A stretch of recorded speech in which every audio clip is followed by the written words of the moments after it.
ejikwala oke obi aṅụrị mebiere onwe gị ihe.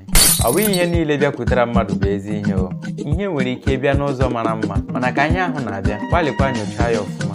Ị na-enwe oke obi aṅụrị gị, gbalịkwa tụlee ya ọfụma ka ọ bụla ihe ọ ga-abụ o ruo echi kwụọkwa mmakwara. Ọ bụrụ na ile anyị ga-ahụ na ụfọdụ ihe na-adịghị mma anyị na-anatacha oge ụfọdụ na-abụ ihe anyị natara n'oge anyị na-enwe oke obi aṅụrị, nke pụtara na ya adịghị enwekwa ohere ma tụchaa ma nyochaa ihe dị etu ahụ ọfụma.